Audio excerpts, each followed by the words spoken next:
Hello my dear students, आप लोगों का स्वागत है आपके अपने यूट्यूब चैनल। मैं हूं आपका भाई अभी यादव। ध्यान देखिए मेरे प्यारे भाई, आज का जो हमारा सवाल होने वाला है इमेज से संबंधित होने वाला है। क्योंकि मेरे प्यारे भाई, हमने क्या हुआ था, अभी तक क्लास 10th का अवतल दर्पण और उत्तल दर्पण संबंधी सवाल करा दिए थे। लेकिन मेरे प्यारे भाई, समतल दर्पण से संबंधित भी सवाल एग्जाम में आ जाते हैं और नहीं भी आते हैं मेरे प्यारे भाई, तो भविष्य में इससे आपको मिलन जरूर होगा। इस बात को याद रखना मेरे प्यारे भाई। आज की जो टॉपिक होगी मेरी, समतल दर्पण से पूरे सवाल से संबंधित होगा। तो समतल दर्पण का मेरे प्यारे भाई पूरी का पूरी सवाल हम कोशिश करेंगे कि आज की क्लास में कवर हो जाए। सवाल देखिए मेरे प्यारे, कह रहा है किसी सैलून के आमने सामने के दो दर्पणों के बीच 40 डिग्री का झुकाव है, तो उन दोनों दर्पणों के बीच स्थित बिंब का बनने वाले प्रतिबिंबों की संख्या ज्ञात कीजिए। जैसे मेरे प्यारे भाई, आप कभी भी सैलून में तो गए ही होंगे।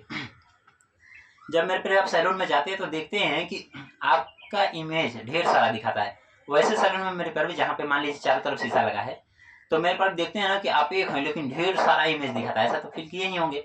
तब मेरे पर भी आप बता सकते हैं कि कितना इमेजों की संख्या उसमें कितनी है। बस आपको एक चीज की जानकारी होना चाहिए कि उन दोनों दर्पणों के बीच कितने डिग्री का झुकाव है। इसके बाद मेरे पर भी उसमें बनने वाले प्रतिबिंबों की संख्या आप सेकेंडों में बता सकते हैं। लेकिन मेरे पर भी बोलिएगा कि हम पिछले क्लास में हालांकि पूरा का पूरा जब अपने क्लास पढ़ाते हैं मेरे पर भी उसमें पूरा रिविजन करा दिए थे। लेकिन मेरे पर हम चाहेंगे कि फिर से 2 मिनट लगेगा, पूरा फार्मूला रिवाइज करा दे आपको। मेरे पर ध्यान देखिए, फार्मूला इसका होता है कि अगर मेरे पर भी अपर प्रतिबिंब की संख्या पूछ लेते हैं, n बराबर 360 बटे थीटा लगाना है। क्या लगाना है? 360 बटे थीटा। अगर मेरे पर भी जब आप लगाते हैं तो यहाँ से कुछ संभावना या कुछ कंडीशन निकल कर आपके सामने आ जाता है। वो कंडीशन क्या होता है मेरे पर ध्यान देखिए। जैसे मेरे पर भी अगर n क्या है, मेरे पर भी प्रतिबिंबों की संख्या है, और थीटा क्या है, वो दोनों दर्पणों के बीच का झुकाव है। फिर से देखिए मेरे पर भी, यहाँ पे लिख देते हैं मेरे पर भी। अच्छा चलिए थोड़ी देर में लिख देंगे। थीटा क्या है मेरे पर, जो दोनों दर्पण है ना उसके बीच में कितने डिग्री का झुकाव है, और एन क्या है, वो बनने वाले प्रतिबिंबों की संख्या। ऐसे करके ना मेरे पर भी, तो आपके सामने 3 कंडीशन का आंसर आपके सामने आएगा। 3 कंडीशन कैसा आता है तो अभी समझा देंगे, ध्यान से देखिएगा। 3 कंडीशन हो जाता है मेरे प्यार भाई, जब अगर एन मतलब 360 में 360 डिग्री में 360 डिग्री में मेरे अगर थीटा का भाग लगाते हैं तो कुछ कंडीशन निकल कर आता है। जैसे ध्यान देखिए, तो ये हो सकता है या तो इसका आंसर सम संख्या में आ जाए, किसी में आ जाए सम संख्या में, या तो हो सकता है इसका आंसर जो है विषम संख्या में आ जाए, ऐसा होगा मेरे प्यारे भाई। या तो हो सकता है मेरे प्यारे भाई पूर्णांक में आ जाए, पूर्णांक मतलब दशमलव के बाद आ जाए। अब 3 कंडीशन हो सकता है। 3 कंडीशन हो सकता है कैसे मेरे प्यारे? सम कहने का मतलब ये है कि n का मान लीजिए कि 4 आ जाए। कितना आ जाए? 4। विषम कहने का मतलब है n का मान लीजिए 7 आ जाए, ऐसा हो जाए। पूर्णांक करने का मतलब है कि इसमें भी 2 कंडीशन बन जा सकती है, या तो सम के साथ आ जाए या तो विषम के साथ आ जाए। सम के साथ आएगा तो मेरे पर भी कैसे आएगा, जैसे समझ लीजिए, जैसे मान लीजिए 4.25 इस तरीके से कुछ आ जाए। विषम के साथ आएगा तो मान लीजिए इस तरह आ जाए 5.65, ऐसे कुछ आ जाए ना। तो मेरे पर भी इस तरीके से कंडीशन बनकर आ जाता है। लेकिन मेरे पर भी आपका भाई है तो आपको कुछ घबराने की जरूरत नहीं है। बोलिएगा कि जब जब सम आएगा ना तो हमारा आंसर सम नहीं होगा, आंसर 4 नहीं होगा। आपको एक कम कर बताना है, यानी n का मान 3 बताना है, यानी बनने वाले प्रतिबिंबों की संख्या उसमें कितनी होगी? 3 होगी। यानी कि सम के केस में एक कम कर, क्योंकि मेन चीज इसका ये कि हमारा आंसर विषम संख्या में होना चाहिए। क्योंकि जो भी इमेज बनता है मेरे पे हमेशा विषम संख्या बनता है, सम संख्या में नहीं बनता है। तो इसीलिए आंसर हमारा किस में होना चाहिए? विषम संख्या में होना चाहिए। अब बोलेगा कि ये तो ऑलरेडी विषम में है, तो इसका मतलब ये प्रतिबिंबों की संख्या 7 ही है, वो ऑलरेडी सही है, उसमें कुछ सुधार नहीं है। बोलिएगा कि अगर दशमलव के बाद आए तब क्या करना है? मेरे पे ध्यान से देखिए, देखिए सम संख्या के बाद दशमलव आ जाए या तो विषम संख्या के बाद दशमलव आ जाए। लेकिन मेरे पे भी आपको दशमलव का पहले नंबर नहीं देखना है, दशमलव हटा दीजिए। बोलिएगा बिल्कुल हटा देंगे। तो बोलिएगा n का मान कितना आ गया? 4 आ गया।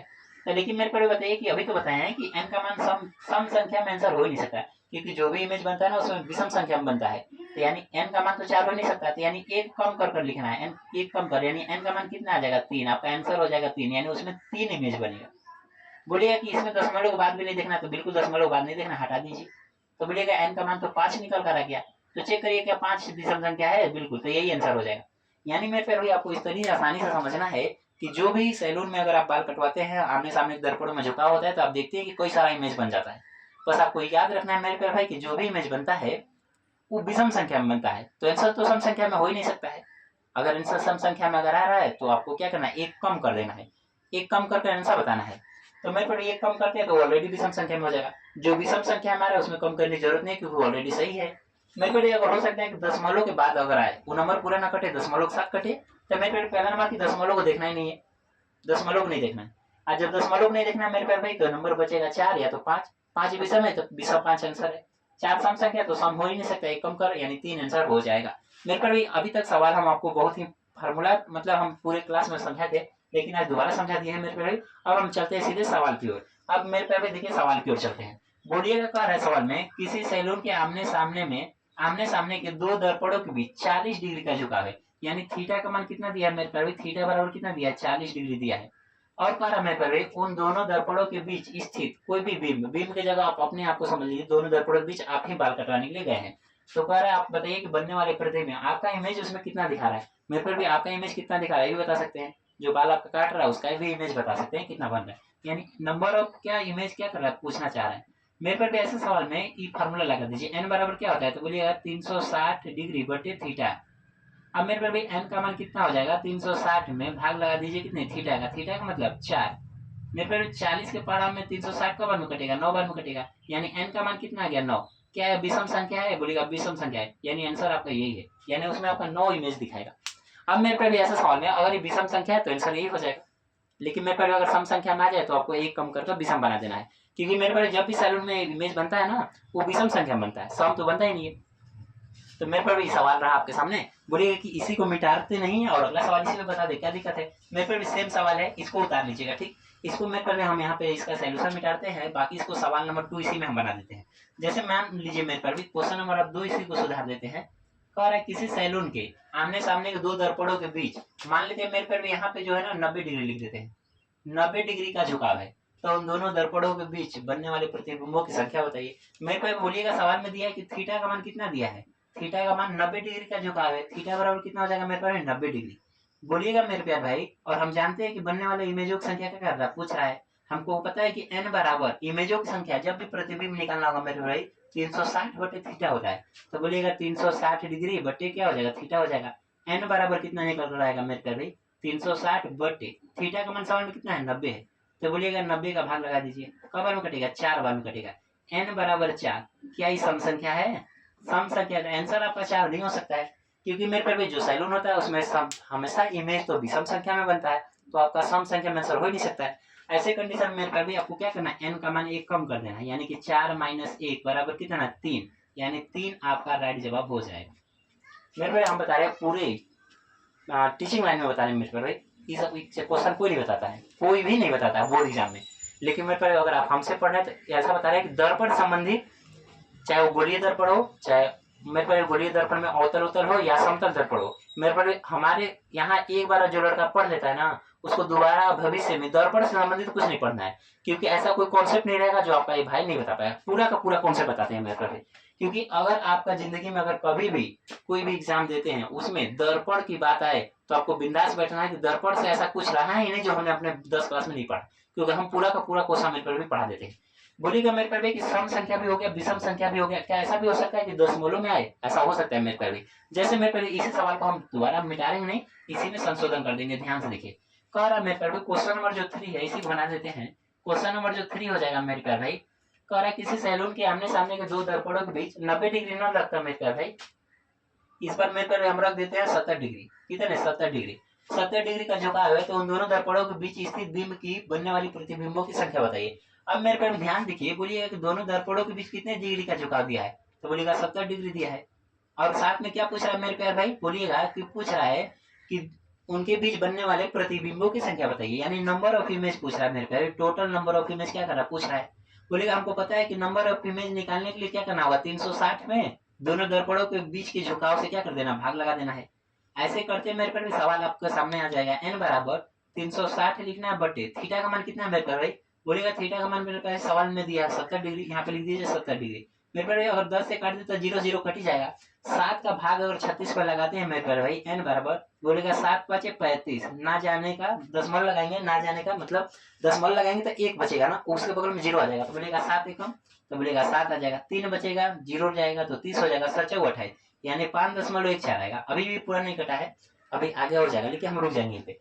पर मेरे पर हमारा जो आंसर होगा ना, तो आंसर लिखते समय n का मान जो होगा, क्योंकि ऐसा नहीं ना होगा कि आपका दशमलव में भी आधा, जैसे सौर आधा दिखा रहा है, कोई में कान आधा दिखा रहा है, ऐसा होगा नहीं होगा, इमेज पूरा पूरा बनता है, तो इसलिए इसमें आधा तुका का तो बातें खत्म हो जाता है।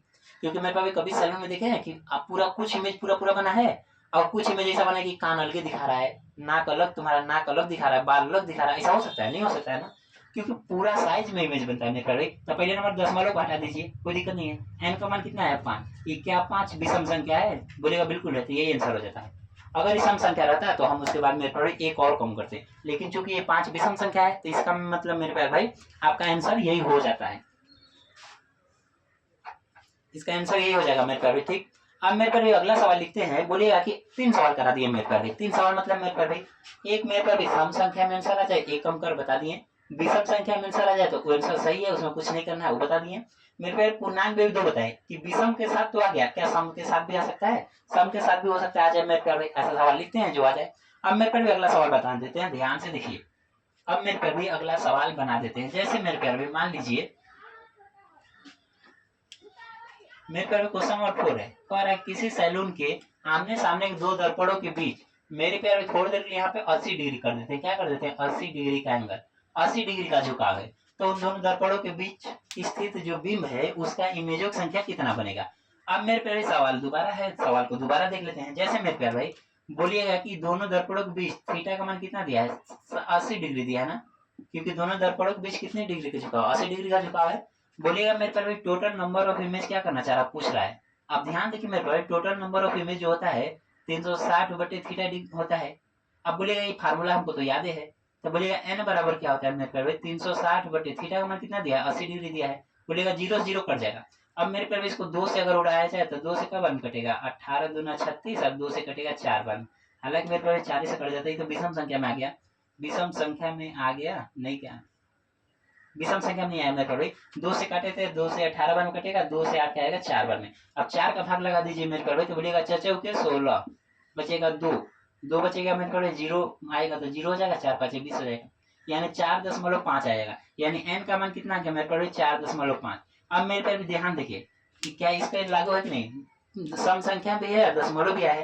तो ऐसे कंडीशन में मेरे पहले तो दशमलव को हटा दीजिए, 0.05 को हटा दीजिए, एन का मान कितना आ गया? 4। पर क्या मेरे पर भी 4 आपका आंसर होगा? बोलिए बिल्कुल नहीं होगा, क्योंकि 4 मेरे पर जो है इवन नंबर यानी सम संख्या है, तो आपको ऑड नंबर में आंसर बताना है, यानी एक और कम कर देना है। एन का मान कितना आ गया? 3। अभी 3 विषम संख्या है, बोलिएगा बिल्कुल नहीं, यानी आपका आंसर नंबर 3 हो जाता है, राइट, मतलब आंसर जो होता है 3 हो जाता है। अब मेरे पर भी बोलिएगा कि 4 सवाल करा दिए ना, 4 सवाल मेरे पर भी, विचार के सिवा 5वां सवाल एक और बनेगा, बाकी इसके सिवा कोई और सवाल बन ही नहीं सकता है। अब ध्यान देखिए, दोबारा समझाएंगे मेरे पर भी, यानी जब भी टोटल नंबर ऑफ इमेज निकालना होगा तो आपको करना क्या है? 360 बटे थीटा लिखना है।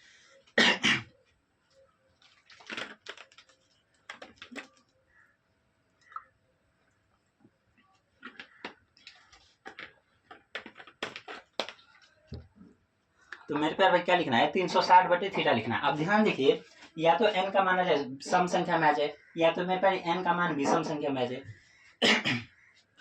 या तो मेरे पास भी एन का जो मान है वो पूर्णांक में आ जाए। पूर्णांक का मतलब सम संख्या के बाद दशमलव आ जाए, या तो विषम संख्या के बाद दशमलव आ जाए। ऐसे सवाल में करना क्या है मेरे पास भाई, आपको हर एक कंडीशन में उसमें, क्योंकि जो दर्पण होता है ना उसमें जो इमेज बनता है हमेशा विषम संख्या बनता है, तो आपको करना क्या है, सम आएगा तो उसमें से एक कम कर देना है, विषम आएगा मेरे पर भी तो वही आंसर हो जाएगा। लेकिन मेरे पर जब पूर्णांक आ जाता है ना, तो पूर्णांक में भी या तो सम के साथ पूर्णांक आएगा या तो विषम के साथ आएगा। अगर सम के साथ आता है मेरे पास तो दशमलव के बाद देखना ही नहीं है, उसको बाकी नंबर लिखिए उसमें से एक कम कर दीजिए, विषम बन जाएगा। लेकिन मेरे पास अगर विषम के साथ आता है तो दशमलव देखना ही नहीं है, सिर्फ आगे का जो नंबर है उसको ले लेना है। अब मेरे पर भी इसमें एक और सवाल बन जाता है। एक और सवाल कैसे बन जाता है मेरे पर, ध्यान से देखिए। ऐसा तो नहीं है कि जहां भी आप सैलून में जाते हैं दर्पणों के बीच झुकावे रहे, ऐसा तो हो सकता है? नहीं हो सकता है। कभी कभी हो सकता है दर्पण के बीच झुकाव ही ना, झुकाव का मतलब जैसे टेढ़ा मेरा दर्पण लगा ही नहीं, एकदम सीधा सीधा लगा हो, ऐसा भी तो हो सकता है। ऐसे सवाल में देखिए क्या बनता है मेरे पर, कह रहा है किसी सैलून के आमने सामने 2 दर्पणों के बीच यहाँ पे मेरे पर कर देते हैं 0 डिग्री, क्या कर देते हैं? 0 डिग्री का झुकाव है, तो उन दर्पणों के बीच स्थित बिंब का बनने वाले प्रतिबिंबों की संख्या बताइए। अब ध्यान से देखिए मेरे पर भी, जब संख्या में सवाल में कह दे कि दर्पणों के बीच झुकाव ही ना हो, 0 डिग्री। अब मेरे पर भी 0 डिग्री कभी कभी सवाल बोल देता है कि कोई झुकाव नहीं है, तो आपको उस समय याद रखना है कोई झुकाव नहीं है, इसका एक ही मतलब है कि 0 डिग्री का एंगल है। यानी थीटा का मान सवाल में कितना दिया मेरे पर, वही बोलेगा 0 डिग्री दिया है। टोटल नंबर ऑफ इमेज क्या कर रहा है, पूछ रहा है। अब बोलिएगा टोटल नंबर ऑफ इमेज क्या होता है मेरे पे, 360 बटे थीटा होता है। अब ऐसा करते हैं मेरे पे सवाल, आपके आंसर आ जाता है कदमों में। एन बराबर क्या होगा मेरे पे, 360 बटे थीटा का मान कितना मेरे पे 0। अब मेरे पास जब भी किसी नंबर में 0 से भाग लगाते हैं तो n का मान कितना आ जाता है? अनंत। यानी मेरे पास उसमें बनने वाली प्रतिबिंबों की संख्या कितनी दिखाएगी? अनंत, जिसको आप काउंट ही नहीं कर सकते, जिसको मेरे पास आप क्या कर सकते हैं? काउंट ही नहीं कर सकते हैं। यानी टोटल नंबर ऑफ इमेज क्या होगा? अनंत हो जाएगा। मेरे पास समतल दर्पण में बनने वाले इमेज का सवाल पूरा कवर हो गया है। लेकिन मेरे पास इमेज का तो कवर हो गया है, लेकिन मेरे पास इसमें 3-4 सवाल और पूछता है आपतित किरण परावर्तित किरण संबंधित। लेकिन मेरे पे हम भी उसी को अभी इसी वीडियो में पूरा का पूरा करा देंगे कवर, क्योंकि समतल दर्पण का जो भी सवाल होगा एक ही वीडियो में आपको पूरा का पूरा मिल जाए। लेकिन मेरे पे क्लास अच्छी लगी तो चैनल को लाइक सब्सक्राइब शेयर जरूर कीजिएगा। तो मेरे पैर में अगला सवाल आप लोग पास आ जाता है, जिसका नाम हमने टाइप 2 दिया है। ध्यान देखिए, कह रहा है आपतित किरण परावर्तक तल के साथ 30 डिग्री का कोण बनाती है। तो बताइए, मेरे पर एक चीज दे देता है कुछ भी। अभी तो मान लीजिए हमने आपतित किरण वाली कंडीशन दिया है, बाकी यहाँ से मेरे पर भी 4 सवाल पूछ रहा है। मेरे पर भी ऐसे सवाल में चारों में से बीच में से कोई सा भी उठा कर दे देगा और इसमें से कोई भी पूछ लेगा। मतलब हम ये बोलना चाह रहे हैं मेरे पर टोटल यहाँ 5 चीजें, 4 कंडीशन लिखे हैं और एक सवाल में दिया है। ये 5 चीज में मेरे पर कोई सा भी एक देकर और 4 में से कोई सा भी कुछ पूछ लेगा। पर मेरे पर हमने अब क्या क्या बताया है कि अभी एक बार समझिए, उसके बाद चाहे वो कुछ भी पूछे आपका आंसर गलती नहीं होगा। ध्यान दीजिए, मेरे पर अगला सवाल से पहले इसको समझने के लिए थोड़ा सा आपको एक चित्र बनाते हैं। बोलिएगा मेरे पर भी आपको परावर्तन का नियम तो पता ही होगा। जैसे मान लेते हैं मेरे पर कोई एक सतह है, क्या है? सतह है। अब सतह को मेरे पर भी क्या कर दीजिए, नीचे कलई कर दीजिए। तो कलई करते मेरे पर भी क्या हो जाता है? दर्पण बन जाता है। दर्पण बन गया है मेरे पर। अब इसको मेरे पर हम किसी चीज में यूज करेंगे। किस में यूज करेंगे? ध्यान से देखिए। जैसे मेरे पर मान लीजिए एक किरण इधर से आई, एक किरण क्या हुई मेरे पैर में? इधर से आई, इधर से कोई किरण आई, तो यहाँ पे टक्कर मारने के बाद इसका परावर्तन हो गया। क्या हो गया? परावर्तन हो गया। ऐसे कंडीशन मेरे पे क्या हो गया? परावर्तन हो गया। अब आपको इस बात को याद रखना है मेरे पर, इसको थोड़ा आगे बढ़ा देते हैं। मेरे पर जो इस सतह हो जाती है नीचे का ना, इस किरण को क्या किया? परावर्तित किया, इसीलिए इसका नाम हो जाता है मेरे पर परावर्तक तल। परावर्तक तल बोल दीजिए या सतह भी बोल सकते हैं। मेरे प्यार भाई हमने तल ही बोला इसलिए तल लिख दिए, कोई दिक्कत नहीं है। अब देखिए मेरे प्यार भाई, ऐसे कंडीशन में जो किरण आती है इसका भी नाम होता है। इसका नाम क्या होता है मेरे प्यार भाई? इसका नाम होता है आपतित किरण। क्या होता है मेरे प्यार भाई? बोलेगा आपतित किरण। और मेरे प्यार जो किरण जाती है, जैसे देखिए जो किरण आती है ना, इसका नाम होता है आपतित किरण। जो किरण जाती है मेरे प्यार ना, इसका नाम होता है परावर्तित किरण। क्या नाम होता है मेरे प्यार भाई? परावर्तित किरण। ऐसे सवाल में कभी आपतित किरण और परावर्तित किरण को बांटने के लिए एक अभिलंब खींचा जाता है। क्या खींचा जाता है? बोलेगा अभिलंब। मेरे पर हमने एक अभिलंब खींच दिया। एक अभिलंब क्या कर दिया? खींच दिया। अभिलंब क्या करता है ना मेरे पर भाई? यहाँ पे एंगल बना देता है। क्या बनाते हैं? एंगल। एंगल क्या होता है मेरे पर भाई? एक बिंदु से 2 लाइनें गुजर जाए उसके बीच के एंगल बन जाता है या बाहरी। जैसे मेरे पर भाई, जैसे मान लीजिए सेंटर है, यहाँ से एक लाइन इधर खींचे, एक लाइन इधर खींचे, तो यहाँ पे क्या बन जाएगा? एंगल। तो बोलिएगा इधर ही, क्या बाहर नहीं बन सकता? बाहर भी बन जाता है मेरे भाई। तो इसी तरीके से एंगल बन जाता है। पर आपको पता है ना एंगल कब बनेगा? जब 2 लाइनें एक ही जगह से 2 डायरेक्शन में चल दे, वहाँ एंगल बन जाता है। अंदर भी बन जाता है, बाहर भी बन जाता है। तो फिलहाल मेरे पर हम अंदर की एंगल की बात करेंगे। ध्यान से देखिए मेरे पर भाई, यहाँ पे एंगल बनता है जिसको हम बोल देते हैं कोण आई। क्या बोल देते हैं? कोण आई। यहाँ पे भी एक एंगल बन जाता है मेरे पर, इसको क्या बोल देते हैं? कोण आर बोल देते हैं। आई और आर क्या है मेरे पर? यहाँ लिखा है। आई का मतलब होता है आपतन कोण, आर का मतलब होता है मेरे पर परावर्तन कोण। मेरे पर अभी तक सोचिएगा कि हम सवाल बताएं, सवाल नहीं बताएं मेरे पर भाई। सवाल कहना क्या चाह रहा है इसके लिए हमने आपको डायग्राम समझाया। अब मेरे पर भी सवाल पे अब चलते हैं। ध्यान से देखिए, अब आपको पता होना चाहिए मेरे पर भाई, जब परावर्तन का नियम सिखाया जाता है तो जो किरण जितने डिग्री पे आती है उतने ही डिग्री पे क्या होती है? परावर्तित हो जाती है। अब ऐसे सवाल में देखिए ध्यान से, कह रहा है एक आपतित किरण परावर्तक तल के साथ। बोलेगा आपतित किरण तो ही है, परावर्तक तल तो ही है, इसके बीच का एंगल दिया है मेरे पर भाई। इसके बीच का एंगल दिया है यहाँ का। यहाँ का एंगल क्या किया? दिया है मेरे पर भाई। यहाँ का एंगल क्या है? किया है मेरे पर भाई? बोलिएगा दिया है। यहाँ का एंगल कितना डिग्री है? तो बोलिएगा सवाल में 30 डिग्री है। 30 डिग्री है मेरे पर भाई। तो बताइए क्या क्या बताइए। पहले पूछ रहा है कि आपतन कोण बताइए। आपतन कोण बताइए। मेरे पर भी आप मैथ के स्टूडेंट हैं या मेरे पर भी हो सकता है साइंस के स्टूडेंट हो जो होम साइंस लिए हो, तो उसलिए भी आपको घबराना नहीं है। जैसे मेरे पर भाई कोई भी एक सीधी लाइन हो और जमीन पर कहीं लेटी हो, इसके बीच का एंगल जो होता है 90 डिग्री होता है। क्या होता है? 90 डिग्री होता है। अब मेरे पे आपसे पूछ रहे हैं कि अगर टोटल 90 डिग्री होना है, जिसमें से इधर 30 है तो इधर कितना होगा? 60 डिग्री हो जाए, तभी तो 90 होगा। अगर मतलब मेरे प्यारे जब भी आपसे आपतन कोण पूछे, क्या पूछ दे? आपतन कोण पूछे। आपतन कोण पूछे मेरे प्यारे ना, क्या देकर? तो ये भी याद रखिएगा कि आपतित किरण या परावर्तित किरण देकर पूछे तो इसको हमेशा क्या करना है? 90 में से घटा देना है। क्या करना है? 90 में से घटा देना है। क्या घटा देना है? 30 को घटा देना है। तो कितना आ जाएगा? 60 डिग्री आ जाएगा। पहले आंसर 60 डिग्री हो जाएगा। वैसे समझ पाते हैं, ठीक 90 में से घटा देना है। क्या घटा देना है? जो एंगल यहाँ का दिया है 90 में से 30 घटा देंगे 60 आ जाएगा। अब वैसे नहीं समझ पाते तो ऐसे समझिए, पापा 90 रुपया दिए हैं मेरे पर, इसको लाइन खींच दीजिए। इधर ला भाई अपना 30 रुपया ले लिया था, बाकी पैसा तो आप ही लिए हैं, तो आप कितना लिए? 60 रुपया ले लिए हैं। इस तरीके से आप समझ सकते हैं।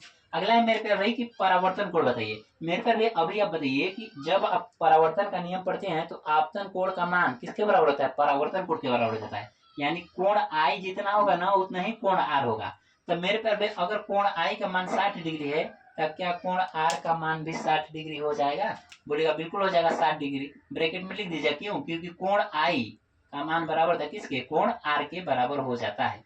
अगला है मेरे पर भाई कि कोण आई प्लस कोण आर बताइए। कोण आई का मान मेरे पर कितना है? 60 डिग्री है, तो बोलेगा 60 डिग्री है, प्लस कोण आर का मान भी कितना है? 60 डिग्री है, बराबर कितना हो जाएगा? 120 डिग्री हो जाएगा। इसमें कुछ सोचने की जरूरत है?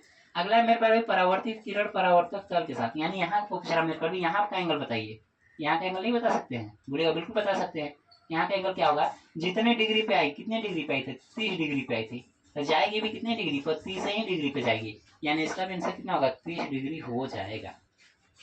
मेरे पर भी इससे सवाल इतना ही पूछता है। अब इस मेरे पर भी एक ही सवाल है, हमने सब कुछ कवर करा दिया है। इसमें से होगा क्या? मेरे पर भी इसमें से कोई एक कंडीशन देता है। अब मान लीजिए ये पूछ देता, सवाल में ही दे देता कि आपतन कोण और परावर्तन कोण का जो योग है 120 डिग्री है, तो आपतित किरण जो होगी ना वो मतलब परावर्तक तल के साथ कितनी डिग्री कोण बनाएगी? तब मेरे पर उस समय 120 जो है ना 2 का मान बराबर करते हैं। क्यों? क्योंकि इसका मान बराबर होता है। तब मेरे पर 2 यूनिट का मान 120 करते, 1 यूनिट का मान 60 होता है। वैसे नहीं समझ में आता, ऐसे समझिए 120 को 2 भाई में बांटते हैं ना, यहाँ 60 लिखते हैं, यहाँ 60। अब वही समझिए कि टोटल 90 रुपया होना है कि 60 है, तो इधर कितना होना पड़ेगा? 30 होना पड़ेगा। मेरे पर दर्पण में और भी सवाल संबंधित पूछता है। अब मेरे पर उसको क्या पूछता है? जैसे सवाल कैसे पूछता है मेरे पर भाई, जैसे आप दर्पण के सामने कोई वस्तु है, दर्पण के सामने 15 मीटर प्रति सेकंड के वेग से दौड़ रही है, तो लेकिन जो व्यक्ति है उसके सापेक्ष जो इमेज में दिखेगा, दर्पण में दिखेगा, उसका स्पीड क्या होगा? तो मेरे पर भी जब उसका इमेज पूछता है ना उसका दुगना हो जाता है। और मेरे पर भी साथ से साथ यहाँ पे ये भी पूछ लेता है कि दर्पण को अगर थीटा डिग्री पे झुकाया जाए तो उसमें जो इमेज बन रहा होगा वो कितने डिग्री पे झुक जाएगा। तो मेरे पर भी ऐसे कंडीशन में इमेज भी दुगना झुक जाता है। जैसे मेरे पर दर्पण को अगर 60 डिग्री पे झुकाइएगा ना तो उसमें जो इमेज बनेगा वो 120 डिग्री झुक जाएगा। अगर दर्पण सामने आप 10 मीटर प्रति सेकंड से दौड़िएगा ना तो उसका आंसर जो होगा 20 मीटर प्रति सेकंड होगा। मेरे पर सिर्फ 2 सवाल हो, 2 सवाल मेरे पर भी हो जाएगा दोनों, फिर उसके बाद हॉट टैग का कवर हो जाएगा। 2 सवाल और बताते हैं मेरे पर भाई, एक वेग वाला पूछ लेते हैं मेरे पर भाई, 2-3 सवाल और कराते हैं, बाकी समतल दर्पण पूरा कंप्लीट हो जाएगा। तो मेरे पर भाई आप लोग के पास अगला सवाल आ जाता है, कह रहा है एक व्यक्ति 15 मीटर प्रति सेकंड की चाल से समतल दर्पण की ओर दौड़ता है, व्यक्ति के सापेक्ष प्रतिबिंब की चाल बताइए। जैसे मेरे पर भी समतल दर्पण है, क्या है? तो बोलेगा समतल दर्पण, समतल दर्पण जिसको मेरे पर प्लेन मिरर बोल देते हैं। अब बोलिएगा कि कोई व्यक्ति दौड़ रहा है दर्पण के सामने, इसकी वेग कितनी दिखा रही है मेरे पर? बोलिएगा 15 मीटर प्रति सेकेंड। फिर कह रहा ना व्यक्ति के सापेक्ष, ये व्यक्ति अपनी स्पीड को देखना चाह रहा है, किसमें? प्रतिबिंब की चाल बताइए। मतलब मेरे पर जो व्यक्ति है ना दर्पण में देख रहा है कि हम जो दौड़ रहे हैं हमारा इमेज उसमें कितना दौड़ रहा है। तो ऐसे कंडीशन मेरे पर भाई क्या कर दीजिए, बोलिएगा वस्तु की चाल कितना दिया है, तो बोलिएगा वस्तु की वेग बोलिए मेरे पर, या चाल बोल दीजिए, वेग लिख देते हैं, दिया है 15 मीटर प्रति सेकेंड, कोई दिक्कत नहीं है। तो वेग को मेरे पर शॉर्ट में भी बोलते हैं, भी का मान कितना दिया है? 15 मीटर प्रति सेकेंड। तो मेरे पर बोलिएगा कि प्रतिबिंब का वेग क्या करना चाह रहा है, पूछना चाह रहा है। मेरे पर प्रतिबिंब का जो वेग होता है ना, ये होता है प्रतिबिंब का वेग, प्रतिबिंब का वेग मेरे पर उसमें दुगना दिखाता है, यानी 2 भी हो जाता है। कितना हो जाता है? यानी जितने वेग रहेगा उसका दुगना हो जाएगा, यानी वेग जितना रहेगा उसका दुगना हो जाएगा। मेरे पहले बोलिएगा 2 लिखना है, 15 की स्पीड से दौड़ रहा है ना, तो यहाँ 15 लिख दीजिए, 15 मीटर प्रति सेकेंड, तो कितना हो जाएगा? 30 मीटर प्रति सेकेंड। यानी मेरे पर दर्पण में क्या कर देखिएगा, कभी जिम उम जाइएगा मेरे पर है ना, वो सब चालाक होते हैं। जैसे आप कोई भी इस तरीके से डंबल उठा रहे हैं ना, उसमें थोड़ा सा फास्ट दिखाता है, तो आपको लगता है अरे यार, आप उसको अच्छा मेरे पे लोग महंगा भी लगाते हैं ना कि आपका शरीर को थोड़ा सा हैवी दिखाता है, लगता है नहीं जिम मारे तो थोड़ा सा फायदा हो रहा है, ऐसे सोचते हैं लोग। लेकिन मेरे पर रियलिटी तो कुछ और होता है। वस्तु का वेग कितना है? 15 मीटर प्रति सेकेंड। और मेरे पर प्रतिबिंब का वेग बताइए, मतलब जो इमेज दौड़ रहा है उसमें ना वो कितना रफ्तार से दौड़ रहा है। तो मेरे पर याद रखिए, आप जितना दौड़िएगा ना डबल दिखाता है। आप 10 से दौड़िएगा 20 दिखाएगा, 20 से दौड़ेगा तो 40 दिखाएगा। कभी कभी सवाल मेरे पर हम करा नहीं रहे कि आपको सतर्क कर रहे हैं, बोलेगा कि कोई लड़का समतल दर्पण के सामने दौड़ रहा है, समतल दर्पण में प्रतिबिंब का वेग 50 मीटर प्रति सेकेंड है। समतल दर्पण में प्रतिबिंब का वेग 50 मीटर प्रति सेकेंड है। तो रियल में लड़का कितना दौड़ रहा होगा? तो इमेज में 50 तभी दिखा रहा है जब लड़का 25 दौड़ रहा होगा। तो ऐसे सवाल से सतर्क किए मेरे पर भी, ऐसा भी हो सकता है, पूछ ले तो आपको इस बात को याद रखना है। मेरे पर भी एक और सवाल पूछना है ना कि जैसे कभी देखे हैं, जैसे मान लीजिए मेरे पर एक मूवी है, अभी तो नाम याद नहीं आ रहा है, कोई एक हीरो रहता है जिसे वो क्या करता है, बाल अपना करता रहता है, फिर क्या करता है ना, उसका दोस्त इमेज को ऐसे ऐसे शीशे को घुमाएगा, तो ऐसे ऐसे घूम कर देखता है। अब ऐसे मेरे पर अभी नाम तो नहीं याद आ रहा है, बस याद रख लिया, आपको याद रख लेना है कि अगर आप किसी चेहरा आप अपने दर्पण में देख रहे हैं तो कुछ ना कुछ दिख रहा है दर्पण इमेज, आप दर्पण क्या करेंगे ना, झुकाएंगे तो चेहरा भी झुक जाएगा, उसमें दर्पण में तो झुक ही जाएगा। अब यानी कि दर्पण को अगर 10 डिग्री झुकाते हैं ना तो इमेज जो होगा 20 डिग्री झुक जाएगा, यानी वो भी डबल झुक जाता है। सवाल कैसे लिखते हैं मेरे पर भी, एक सवाल हम डायरेक्ट ही आपके सामने लिख देते हैं। जैसे देखिए मेरे पर सवाल का लिख देते हैं मेरे पर आपके सामने। कह रहा है मेरे पर सवाल नंबर 3 है, कह रहा है किसी दर्पण को 12 डिग्री पर झुकाया जाता है, 12 डिग्री पर झुकाया जाता है, 12 डिग्री पर झुकाया जाता है। तो किसी, मेरे पर यहाँ पे समतल ऐड कर लेते हैं, मेरे पर किसी समतल, यानी किसी समतल दर्पण को 12 डिग्री पर झुकाया जाता है, तो दर्पण में बनने वाले, दर्पण मतलब यहाँ पे दर्पण में बनने वाले दर्पण में बनने वाले प्रतिबिंब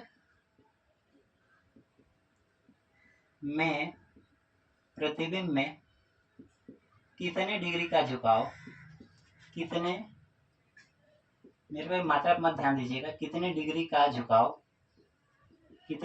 झुकाव देखने को मिलेगा। ये सवाल हो गया मेरे पे रेडी आपके सामने, कितने डिग्री का झुकाव मिलेगा। अब ऐसे सवाल में करना क्या है मेरे पर ध्यान देखिए, मतलब मेरे पर भी है ना, जैसे मान लेते हैं एक समतल दर्पण है, ठीक, इसमें आप बढ़िया से अपना चेहरा देख रहे थे, कोई दोस्त आ गया, दोस्त क्या किया ना, कह रहा है कि तुम अच्छा से अपना चेहरा देख रहे हो, हम दर्पण झुका देंगे। ये दर्पण क्या करता है ना, बदल देता है, देखिए मेरे पर बदल देगा ना, जैसे दर्पण को ना 12 डिग्री पे झुका देता है, ऐसे दर्पण को ऐसे कर दिया, तो जाहिर सी बात है आपका चेहरा मान लीजिए इधर कहीं बन रहा होगा, जहां भी बन रहा होगा, तो इसमें तो चेहरा झुक जाएगा ना। तो अब वही बोल रहा है सवाल में ना कि झुका दिया, सीधा से ऐसे कर दिया। तब देखिए क्या करना है मेरे पर, आपको याद रखना है कि समतल दर्पण में झुकाओ, यहाँ सवाल में दिया है कि समतल दर्पण में झुकाओ कितना है मेरे पर भाई, यानी थीटा जिसको बोलते हैं 12 डिग्री है, 12 डिग्री है मेरे पर भाई। अगर समतल दर्पण में 12 डिग्री है तो किसमें पूछ रहा है, प्रतिबिंब में बदलाव लिख रहा है मेरे पर भाई, यानी कि प्रतिबिंब में झुकाव कोण लिख देते हैं। प्रतिबिंब में झुकाव कोण थीटा का मान क्या करना चाह रहा है, पूछ रहा है मेरे पर भी। जो प्रतिबिंब में झुकाव कोण होता है ना, दुगना हो जाता है, यानी प्रतिबिंब में झुकाव कोण, यानी थीटा जो होता है ना 2 थीटा हो जाता है, कितना हो जाता है 2 थीटा, यानी पहले जितना था ना उसका डबल हो जाएगा, 2 लिखिए, थीटा का मान पहले कितना था 12 डिग्री था, यानी कितना आएगा 24 डिग्री निकल कर आ जाएगा, यानी मेरे पर उसमें जो इमेज बनेगा ना वो 24 डिग्री का झुकाव हो जाएगा। मेरे पर ध्यान देखिए, वीडियो तो मेरे पर अभी काफ़ी लंबा हो चुका है, लेकिन मेरे पर भी आपको कोशिश यही की है कि समतल दर्पण का सारा कुछ एक ही जगह कवर हो जाए। अच्छा मेरे पर आप थोड़ा सा 1 मिनट और लगेगा, यहीं पे एक चीज़ और कवर कर लेते हैं। क्या होता है ना मेरे पर भाई, ये अलग कॉन्सेप्ट है मेरे पर भाई, पूछता है कि समतल दर्पण से संबंधित तथ्य, समतल दर्पण संबंधित तथ्य मेरे पर भाई पूछेगा कि समतल दर्पण की फोकस दूरी कैसे होती है, तो आपको अनंत जवाब देना, क्या देना, अनंत। समतल दर्पण की वक्रता त्रिज्या कितनी होती है, तो बोलेगा अनंत होती है मेरे पर समतल दर्पण। अच्छा एक और सवाल रह गया मेरे पर, इसमें बता देंगे, फोकस दूरी मेरे पर अनंत होती है, वक्रता त्रिज्या कितनी होती है, अनंत होती है। इसके बाद मेरे पर भी पूछ लेगा आवर्धन m का मान कितना होता है, 1 होता है, यानी जितनी बड़ी आपकी रहेगी उतना ही दिखाएगा। अब मेरे पर भी एक चीज पूछता है ना कि समतल दर्पण सीधा प्रतिबिंब बनाते कि उल्टा, तो सीधा बोलना है, और मेरे पर उल्टा में पार्श्विक उल्टा बनाता है, यानी समतल दर्पण नोट पर बना के लिख देते हैं। दर्पण जो होता है ना समतल दर्पण आभासी का मतलब पीछे की ओर, आभासी सीधा सीधा मतलब मूड़ी ऊपर रहेगा, ऐसा नहीं कि नीचे दिखाएगा, सीधा उसको बोलते हैं। सीधा उल्टा का मतलब मेरे को ऐसा नहीं पैर ऊपर कर दे मूड़ी नीचे कर दे, ऐसा नहीं, मूड़ी ऊपर पैर नीचे। सीधा का मतलब ये हमारा जैसे सर ऊपर है ना तो ऊपर ही रहेगा, इसको सीधा बोलते हैं। आभासी सीधा, और मेरे पे उल्टा दिखा था लेकिन उसको बोलते हैं पार्श्विक उल्टा। पार्श्विक उल्टा, पार्श्विक उल्टा का मतलब ये होता है मेरे पर ना कि आप कंघी लगाइएगा सीधा आंख से ना, उसमें उल्टा आंख दिखाएगा, इसको बोलते हैं पार्श्विक उल्टा। यानी लेफ्ट को राइट दिखाएगा, राइट को लेफ्ट दिखाएगा। ये 3 बातें पूछता है मेरे पैर भाई, यहाँ से याद रखिए। एक और सवाल पूछ लेता है मेरे पैर भाई, यहीं से सवाल के रूप में ही करा देते हैं, कोई दिक्कत नहीं होगा। एक और सवाल मेरे पैर, बाकी समतल दर्पण पूरी तरीके से कंप्लीट हो जाएगा। मेरे पैर इस बात को याद रख लेना है। अगला सवाल मेरे पैर थोड़ा सा हम लिख देते हैं बोर्ड पे। तो मेरे पैर में अगला सवाल आ जाता है, और इस चैप्टर का लास्ट सवाल और लास्ट कॉन्सेप्ट है मेरे पैर, ध्यान देखिए। कह रहा कोई लड़का समतल दर्पण से 20 मीटर दूर खड़ा है तो बताइए। यहाँ से 2 सवाल पूछ लेता है मेरे पैर, ध्यान देखिए। पहला सवाल पूछ रहा है कि दर्पण से प्रतिबिंब की दूरी बताइए, और दूसरा सवाल कर रहा है लड़के से प्रतिबिंब की दूरी बताइए। देखिए मेरे पैर आपको ये पता होना चाहिए कि समतल दर्पण से आप जितनी दूरी पे रहेंगे, दर्पण क्या करता है, भेदभाव बिल्कुल नहीं करता है। यानी जो जैसा करेगा दर्पण के साथ, इमेज के साथ दर्पण भी वैसा कर देगा। यानी जो दर्पण के जितने पास, इमेज में भी उसको उतने पास दिखाएगा। जो दर्पण से जितना दूर, इमेज भी उसको उतना ही दूर दिखाएगा। यानी मेरे पैर भाई इसको बोल सकते हैं ना कि किसी के साथ अन्याय नहीं करता है, जैसे हो वैसा दिखाएगा। यानी काबिल है तो काबिल, अगर आप काबिल नहीं है तो आपको काबिल नहीं दिखाएगा। इसका मतलब ये है। जैसे मेरे पैर भाई अब बोलेगा कि दर्पण यहाँ है, यहाँ पे मेरे पैर दर्पण है, क्या है, दर्पण है। लड़का यहाँ से कितनी दूरी पे है, 20 मीटर। अब मेरे पैर ये चीज आपको पता होना चाहिए ना कि जो इमेज होता है ना समान दूरी पे दिखाता है और समान आकार का दिखाता है। यानी कि 20 मीटर दूर खड़े रहेंगे ना तो आपका इमेज 20 मीटर दूरी पे ही दिखाएगा। 20 मीटर लगभग इतना हो गया होगा। और समान आकार का, यानी जितने बड़े हैं अपना वैसे ही दिखाएगा, जितने बड़े हैं वैसे ही दिखाएगा। यानी कि 20 मीटर दूरी पे दिखाएगा। कितने, 20 मीटर। यहाँ की यहाँ से की डिस्टेंस कितनी है मेरे पैर, 20 मीटर। तो पहला सवाल पूछ रहा है कि दर्पण से, यानी दर्पण पे खड़े हो जाइए, प्रतिबिंब की दूरी, दर्पण यहाँ है तो दर्पण पे खड़े हो जाइए, प्रतिबिंब यहाँ है, यहाँ खड़े हो जाइए, इसके बीच की दूरी कितनी है, 20 मीटर। यानी मेरे प्यार भाई इसका आंसर क्या निकल कर आएगा, 20 मीटर आ जाएगा। कितना आ जाएगा मेरे प्यार भाई, बोलिएगा कि 20 मीटर आ जाएगा, 20 मीटर आ जाएगा। अगला सवाल कह रहा है मेरे प्यार भाई लड़के से, तो यहाँ लड़का है, यहाँ खड़े हो जाइए, प्रतिबिंब की, यहाँ प्रतिबिंब है, यहाँ खड़े हो जाइए, कि डिस्टेंस कितना है बताइए मेरे प्यार भाई, यहाँ से यहाँ तक की डिस्टेंस कितनी है, यहाँ से यहाँ तक की डिस्टेंस। बोलिएगा मेरे प्यार भाई 20 है, 20 है 40 हो जाएगा। यानी मेरे पर भी इसकी डिस्टेंस कितनी हो जाएगी, तो बोलेगा कि 20 मीटर प्लस 20 मीटर, यानी कितना आ जाएगा, 40 मीटर आ जाएगा। मेरे पर अभी बता रहे हैं कि समतल दर्पण का ऐसा कोई कॉन्सेप्ट ही नहीं रहा जो आज की क्लास में हमने ना बताया हो। लेकिन मेरे पर भी इतनी मेहनत के बाद अगर आप क्लास में लाइक नहीं करते हैं, सब्सक्राइब नहीं करते हैं और दोस्तों के साथ शेयर नहीं करते हैं तो ये गलत बात हो जाएगा। इसीलिए लाइक कीजिए, सब्सक्राइब कीजिए। मेरे पर घर में जिसका मोबाइल है सबसे कर दीजिए। कहीं जा रहे हैं दोस्तों के साथ, उसका मोबाइल मांगिए, सब्सक्राइब कर दीजिए। मेरे पर भी सब्सक्राइब करिए। और बस आपको करना क्या, आप सिर्फ लड़कों को हमारे बारे में बताना है, मेरे पर हमारे कोचिंग के बारे में बताना है, बस आपको इतना करना है। बाकी यहाँ जो लड़का आएगा मेरे पर भी ना, हम बताते हैं कि 5-6 दिन अगर पढ़ लिया तो वैसा हो ही नहीं सकता है कि उसको कहीं की और क्लास पसंद आ जाए, ऐसा हो ही नहीं सकता है। क्योंकि मेरे पर हम ये चीज़ बोल रहे हैं, मतलब बोल रहे हैं, आप इस बात को प्रूव करना है तो कहीं भी कोई भी कोचिंग में कितना हो टैलेंट लड़का हो, उसको सिर्फ 5 दिन हमारे कोचिंग में ला दीजिए। अगर हमारे यहाँ 5 दिन पढ़ लेगा मेरे वाले ना तो उसको फिर दूसरी कोचिंग पसंद ही नहीं आ सकती। इतनी चीज़ है मेरे पर, हम ऐसे पढ़ाते हैं। तो मेरे पर भी आपको करना क्या है, सिर्फ लड़कों के बारे में बताना है, सब्सक्राइब करना है, और क्लास अच्छी लगी तो चैनल को लाइक सब्सक्राइब शेयर जरूर करना है। मेरे पर हमारे कोचिंग में हर एक विषय पढ़ाया जाता है। और फीस के मामले में मेरे पर मार्केट में जितनी फीस होती है ना उसकी कम से कम 30 से 40% कम फीस लेते हैं। इस बात को याद रखिए। और लेते हैं मेरे पर और हमेशा लेते भी रहेंगे, कम ही कम। क्योंकि ऐसा कोई ऐसा बच्चा नहीं रहे जो पैसे की वजह से न पढ़ पाए। कम से कम फीस मेरे पर जो 10 साल पहले 12 साल पहले हमने पढ़ा था उतना ही फीस में आज हम खुद पढ़ा रहे हैं 10 साल 12 साल बाद। तो इस बात को याद रखिए मेरे पर भी, उस समय हम जब पढ़ते थे अपने समय में तो इससे ज़्यादा फीस देकर पढ़ते थे। तो इस बात को याद रखिए मेरे पर भी। आपको करना क्या है, सिर्फ लाइक सब्सक्राइब शेयर जरूर करना है। क्लास अच्छी लगी तो चैनल को लाइक करना है मेरे पर भी, और दोस्तों को बारे में बताना है। मिलते हैं अगले वीडियो में। जय हिंद, धन्यवाद।